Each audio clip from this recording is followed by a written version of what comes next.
हमारी बेटी जो बलात्कार की शिकार है, वो बेटी उत्तर प्रदेश के भाजपा के मुख्यमंत्री योगी आदित्यनाथ जी के घर के बाहर अपने परिवार के साथ आत्मदाह के लिए पहुंचती है।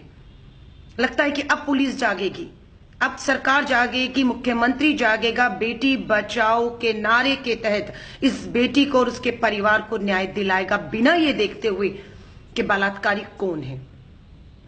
लेकिन उल्टा होता यह है कि 8 तारीख को मुख्यमंत्री आवास से इस पूरे परिवार को उठा के पुलिस स्टेशन ले जाया जाता है।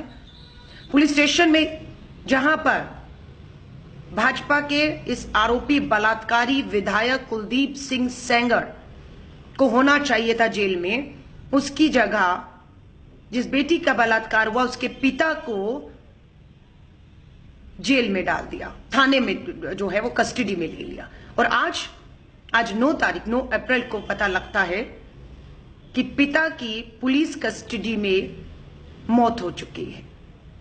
योगी आदित्यनाथ जी शादी की होती तो पत्नी के रूप में ही एक औरत का सम्मान क्या होता है, शादी की होती योगी आदित्यनाथ जी तो आपकी भी बेटी अगर होती तो बेटी के साथ बलात्कार का दर्द क्या होता है उस पिता का, आप शायद समझ पाते, जो आप नहीं समझ पा रहे। देश के प्रधानमंत्री जी, आपकी शादी हुई, लेकिन दुख की बात है आप पिता बनने का सौभाग्य प्राप्त नहीं कर पाए। और अगर आपकी बेटी भी होती और उस बेटी के साथ भगवान न करते ऐसा जघन्य अपराध होता तो उस पिता का दर्द शायद आप समझ पाते, जो आज आप नहीं समझ पा रहे। सिर्फ वोट के लिए खोखले नारे सुनते सुनते कान पक गए इन 4 सालों में। बेटी बचाओ, बेटी बचाओ, बेटी बचाओ। अब तो ये हो गया है कि भाजपा के बलात्कारी नेताओं से बचाने की बात उठ रही है। मन की बात में आप बेटी बचाओ का नारा खोखला नारा देते हैं।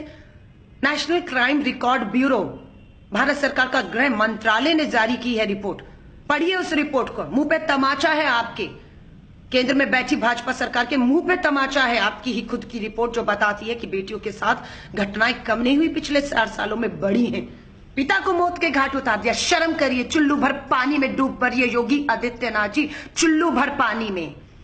शायद खुदा ने आपकी इसीलिए आपको ना बीवी दी और ना आपको बेटी दी, क्योंकि आप इस काबिल नहीं थे, आप इस काबिल नहीं थे कि आप अपनी बेटी को भी बचा पाते, इसलिए खुदा ने आपको बेटी नहीं दी। मैं उत्तर प्रदेश, उन्नाव, लखनऊ के लोगों से कहूंगी, दिल्ली और देश आपकी तरफ देख रहा है। ये आपकी और हमारी बेटियां हैं जो सत्ता के इन दलालों की शिकार हो रही हैं।